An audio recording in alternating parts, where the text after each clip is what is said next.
Okay, this video is on zebrafish and the use of zebrafish as a model for human disease. I'm KM Chen from the School of Life Sciences at Chinese University. This video is also part of the teaching in cell and molecular biology program course known as Model Organisms. I have already got the videos on the use of zebrafish in general and for genetic studies and for toxicology and so on in previous 4 videos. So the remaining 2 videos, 2A and 2B, are dedicated for using zebrafish as a model for human diseases. Alright? So here, as you can see, that zebrafish could be used for genetic studies, okay? Because we have a wealth of information about informatics. We have already obtained those expression profiles by using many different techniques like microarray, proteomics, and also like recently the RNA sequencing methodology or techniques, or also the in situ hybridization and so on, or immunohistochemistry, and also reverse genetics, gene knockdown and so on, and forward genetics using chemical and insertional mutation methodology. And then zebrafish could also be used for toxicogenomic studies, biomonitoring. So we have done all those videos in 1A, B, C, D. And then now these are the remaining topics. Some scientists use zebrafish as a bioreactor to produce recombinant protein or even for vaccine production. Okay, but today we only focus on this area known as disease models. Okay, so these are the different kinds of diseases that we are going to go through. Human diseases. First, I will define that and why we use zebrafish for human diseases. Second, because a number of studies being related to cancer research, so we'll talk about cancer research. And then we'll have the second video, or 2B, mainly on these several items from developmental studies to neurodegenerative and behavioral study, cardiovascular, and aging. And then we have for conclusion. Alright, so let's start by first looking at human disease. Well, what is human disease?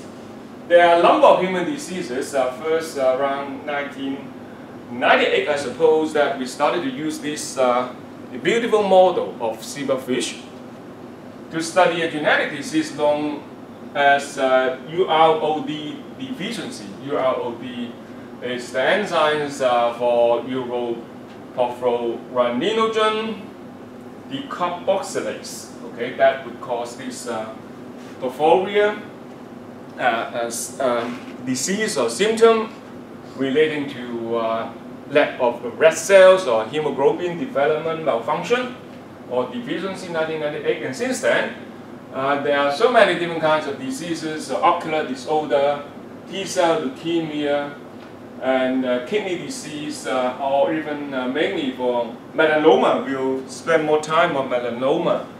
And until recently, we even use this zebrafish for what? Alzheimer's disease, dementia, and also aging research. Okay, so you name it, they get it. Alright, so if you want to learn more, you may take a look at this paper of Fish and Man using zebrafish to fight human disease, trends in cell biology, as a general review and introduction. Why zebrafish? So the roles of zebrafish, that is very important concept. Of course, we say, okay, you cannot use a fish to replace human. We are not, repeat it 3 times, we are not trying to do so. What we are trying to do is to supplement, not substitute. As we all know that human genetics could only be studied in human beings with clinical research, clinical phenotyping and so on. We also have our different models like mammals and also even Drosophila, because for Drosophila you may tell those genes that you may knock down and then study them in Drosophila with different mutants to uncover the molecular mechanism. But then for zebrafish, we may generate different fish reagents, by doing knockout, do systematic phenotyping of mutant fish, and then identify the similarities between human patient and mutant fish. And most importantly, we can use zebrafish to screen potential drugs. Okay, you may use this model of zebrafish, embryo larvae or adults, with a huge number of individuals screening for drugs, for drug testing. Okay, so I think that's also a very important concept, that zebrafish is a good alternative vertebrate model with its genome known. So in previous videos we have already explained that. And you can design any genes to knock down, or to do real-time PCR, or to study oncogenes, for example, the gene expression. And then generating all those mutants, thousands of well-characterized mutants are available for scientific investigation. So moving on, human comparing with zebrafish, and how zebrafish can represent human. Now, first of all, we have those vertebrate development that you may compare. And secondly, the genome is known, so the number of human genes comparing with the known zebrafish homologs. Okay, almost up to 80% of the genes, or at least 70-something% of the genes are already known to exist in human and also in the zebrafish. Okay, so with this we may move on and use a lot of zebrafish. You can see this device called iSpot for more egg collection. So a huge number of eggs and samples that you may obtain. But again, it is cheap and much cheaper comparing with other man-made models like the mouse or rat. You only need fish tanks, and there are also molecular biology tools like transgenesis, and also in vivo assay. That's the important points, and then alleles from tillings, studying different chromosome alleles, large-scale screens, and large-scale screen for feasibility and applicability and so on. Okay, the downside of it is that cell lines or cell culture is not good enough. We explained that in previous videos, and same thing is true that there's no stem cells available. And in terms of the antibody, because fish is not mammals, so the antibodies for mammals usually could not be used in zebrafish, and you have to raise your own. But it's still, an achievable goal. Nowadays, you may do synthetic peptide and then raise antibody. But going to the positive side, or positive side of using this is the iGEM. I took this picture from Macau University, our ex-colleague, Professor Galway. So we moved there and then developed a big facility for zebrafish. You can do a lot of artificial fertilization, cross-breeding those different lines, and then collect eggs down here. Alright, so all the different transgenic lines or genetic trials could be kept individually in different tanks. Alright, so there are thousands of tanks. I've visited US and also Norway.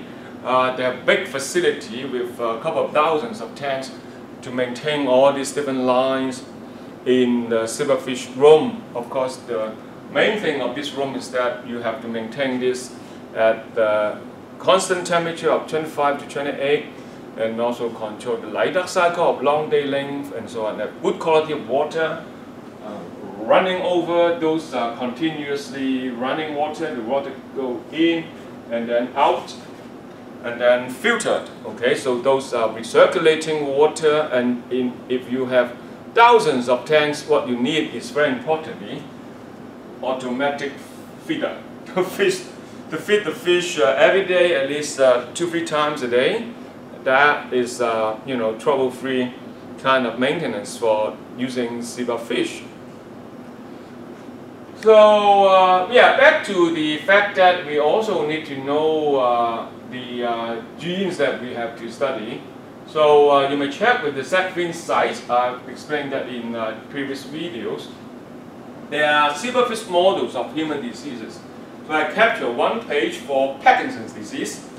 So this is for Parkinson's disease, and these are the genes that are involved in different phenotypes of Parkinson's disease, including this ATXN2, GBA, and so on and so forth. These are the genes that are related to human diseases of Parkinson's, Parkinson. And then some of them even done with, like this is oxydopamine, and also MPTP, this kind of drugs for drug testing in wild type. But these are all available from this Zebrafish website. When I mean available, you may click on it and then ask, look for the gene sequences, and then you may ask for this different gene, I mean these fish, and they are available from Oregon, okay, US. With this, remember that we may also work on them with instructional gene mutations. So with this transparent embryos, you may do at the very beginning of the transgene here, on top here. Yeah. And then you may do microinjection in what cell stage. And then after cleavage, you may prepare all those transgenic lines by viewing, like for example, direct insertion or using retrorival insertion, promoter trap, and then gene breaker or poly A trap to introduce marker genes like GFP to make sure that you have the transgenes inside, and then also conditional trap and so on. So these are the different tools already available for doing those genetic studies. And give you other example is for testing of pathogens. Like for example, TB, tuberculosis. Tuberculosis could be tested. You know, it's a bacteria that would infect our lung. And then you may inject the bacteria in Zebrafish. But of course, if you want to study diseases like this, then you have to have some upgrade of your fish tank. You know, this is a BSL, Biosafety Level 2 lab, in order for you to inject those pathogens into the fish to do the testing. So it's not a regular aquarium. But you can see that we can use the fish to test. On the left-hand side is over 2 days to 14 days or 2 weeks, the effects of antibiotics. You know, these different chemicals could be added in the control, and then you may add the pathogens, and then together you add the antibiotics onto it, and you may do this like this is the control with different body weight gain if you is infected, and then you add the antibiotics. You can see high dose of some antibiotics could be harmful, but at least you may strike a balance to see the recovery of those zebrafish in TB lesions. Okay, and then these are examples that we may do what we call drug tests for anti-TB drugs. Okay, of course that methodology is applicable to other pathogens and also many different drugs. I've seen many colleagues use this method to test Chinese medicine or Chinese medicinal herb extracts. Okay, and these are quite important tool for us to study. So easy to test drugs even in water. So it's like a quick screening in 2 weeks. And we may of course test oncogenes in different transgenic lines. Like for example, these are the transgenic lines that you prepare. And then remember, we may crossbreed any of them, and then in the embryo develop into larvae. You may add chemical to do drug testing. You may see whether those drugs would affect gene expression. So chemical screening is very easy on zebrafish. You may even inject tumor cells into zebrafish as well. We'll take a look later on with other methods involved. And these are mainly for cancer study, okay? Number one, different techniques used in cancer research using zebrafish. Number one, we may do immunosuppression, immunosuppress this fish, and so that we may do transplants, okay? So we may transplants mean that you add the cancer cells into the fish. Now there are different names or different experiments. Allograft, meaning that you use chemical treatment to prepare those different cancer in fish, and then you dissect the cancer cells or tumor cells out, and then with the cancer cells or tumor cells you inject them back or transplant them back, okay, into the zebrafish. It's called allograft. Alternatively, you may obtain biopsy. Biopsy means dissection of part of the tissues from human, like for example, lung tumor. Take the cells out and then you may inject it into zebrafish for drug testing. And also autograft. Okay? You may have the biopsy, and then the biopsy will grow into larger patches of tissues, become tumor, or even solid tumor. And then the whole tumor being transplanted into the fish. So these are the different techniques that they commonly use for zebrafish. And then usually they have those prepared in immunosuppressed zebrafish. Okay, using chemical. So these are the different transplants that could be used, and then for compound screening or drug screening. So many pharmacological studies would like to use this setting to test their drugs. And basically, cancer assays involve at least the following four things, or four assays. Number one is cell proliferation, proliferating, see whether the tumors that you inject will spread to other areas. And then you would like to see, for example, you use ENU, the chemical to induce mutagenesis, then you may prepare the F0, the founder, with the wild type crossing. So these are the different kinds of genetic manipulation.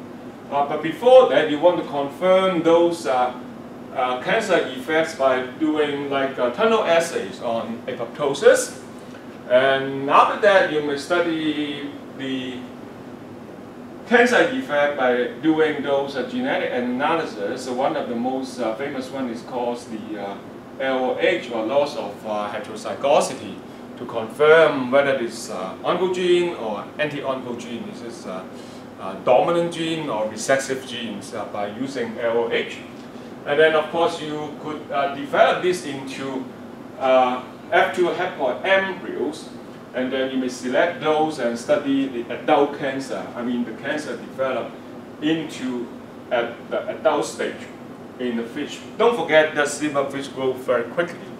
A few months you can get some mature zebrafish and studying for the cancer genes. And also anytime you may do PCR and confirm what kind of genetic changes in these animals.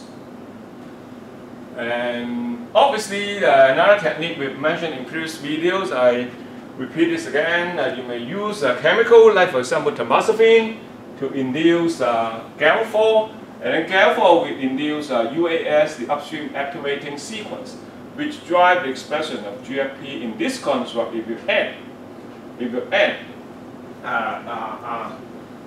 oncogene onto it, you may study different kinds of oncogenes, and of course you may also use two transposon system to make sure that, or you use enhancer system to make sure that the oncogene and fusion protein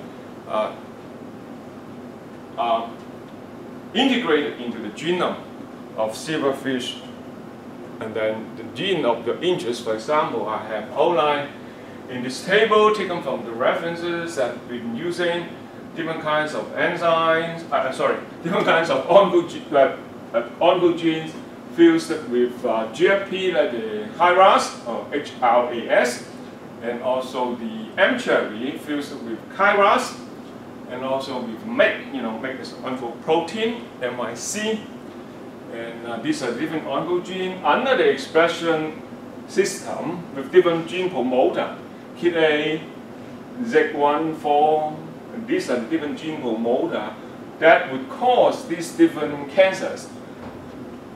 In other words, they could be directed for tissue-specific gene expression of the oncogene, leading to melanoma, leukemia, pancreatic cancer, or even sometimes multiple cancer under the control of these chemicals to drive the expression of GAL4, or under the control of heat shock, and the different cancer transgenic lines of zebrafish, including like leukemia and glioma. And actually the list is very long. I'm just highlighting some of them to you. And with that, we may also use this CRIP and IOXP system to study oncogene. The CRIP CRE is a recombinase to remove any gene flanked by this LOX. In this case, we may do gene knockdown, so you have the oncogene and then you lock down it, or you knock down a particular anti-oncogene, okay? Then you may study the function of those oncoprotein or anti-oncoprotein. So for that, you may take a look at this review, the toolbox for conditional zebrafish cancer models. So all these models been built up, and scientists are easy to do drug testing and phenotypic testing.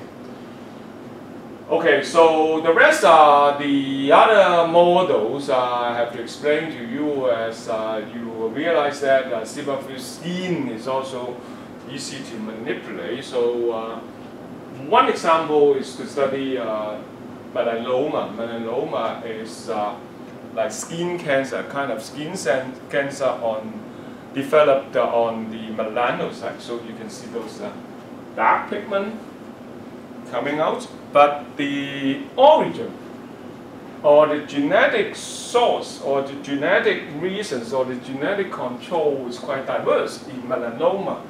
There are several other genes like the RAF gene. It's only a part mutation of valine to glutamic acid that would cause melanoma. There are also other genes controlling the metastasis. Metastasis means the spreading out of the cancer from one location onto the others of what we call this Kongsan metastasis.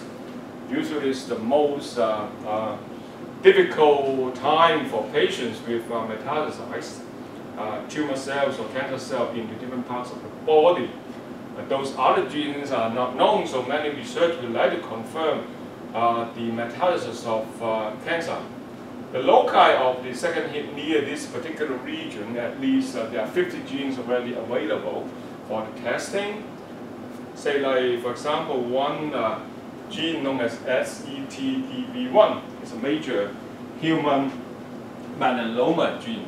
Okay, melanoma sometimes is related to skin cancer, so you can see some professional drivers, they have to shape up the arms, otherwise they would develop skin cancer on their arms or even on their face. You may use this with this high put-through drug screening for this inhibition of this dihydroorotate dehydrogenase, or DHODH. Or you may test for anti-inflammatory drug, meflonomide, okay? And you can use this kind of chemical drug testing. So clinical trials are actually underway based on the results from the zebrafish testing of these drugs for melanoma treatment. For example, this is protein known as christine, and you may take a look at this protein.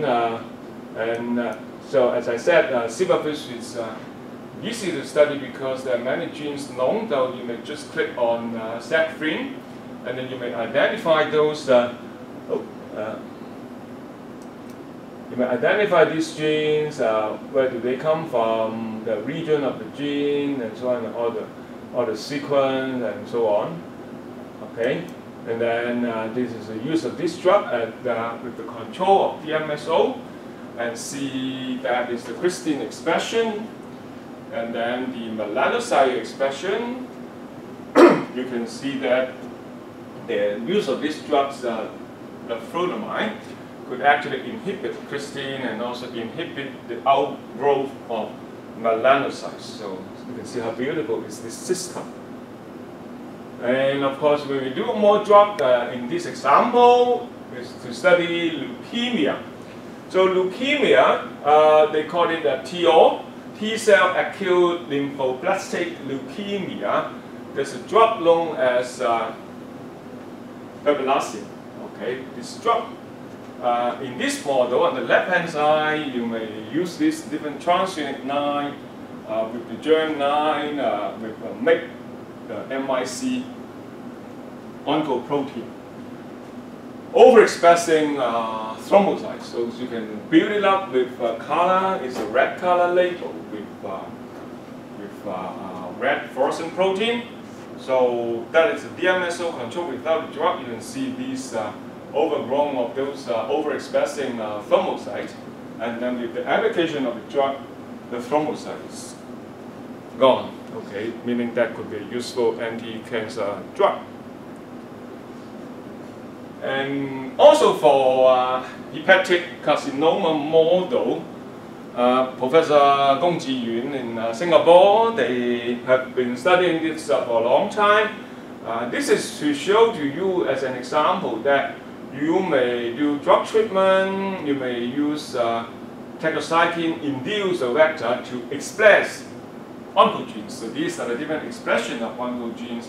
And then you look at the hepatoma, mean the liver cancer cell, overexpressing these different like KRAS or MAKE or XMARK, and then end up using RNA-seq or differential gene expression technology to identify those down-regulated or up-regulated genes to have a complete or more comprehensive picture of different tumor models. All right, also using zebrafish, and in the whole fish we may use that to create hepatic carcinoma model.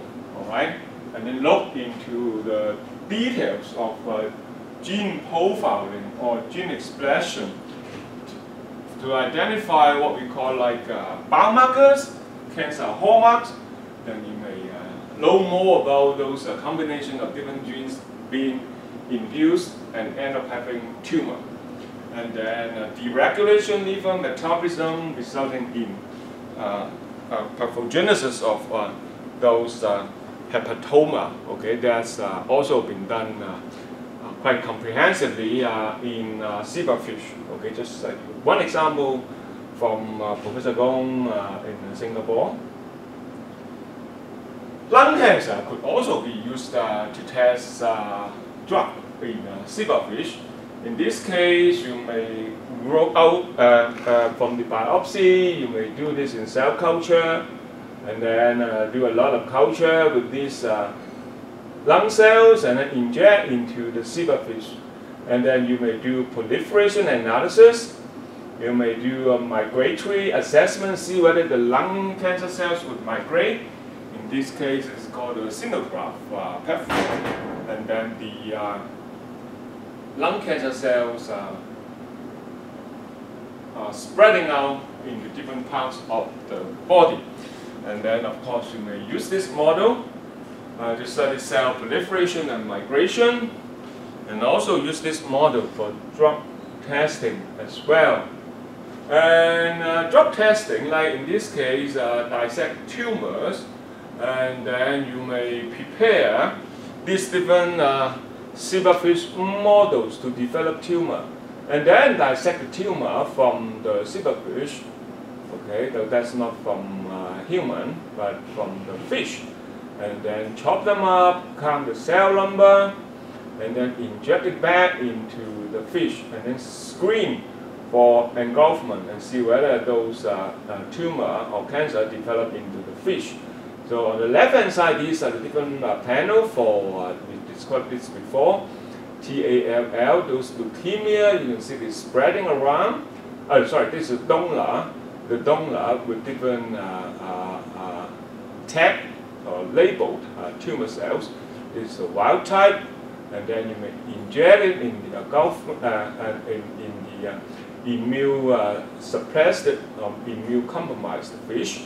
You may also use that for melanoma, and then you can see that you can do histological studies and also for drug screening with the whole fish.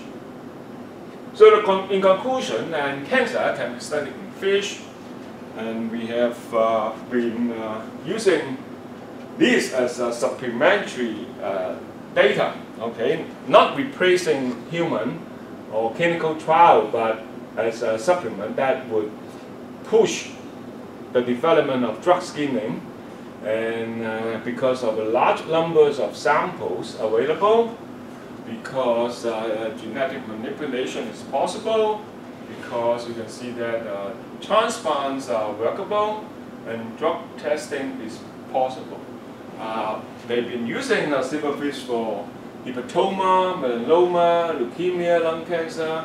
You can develop immunodeficient zebrafish for testing.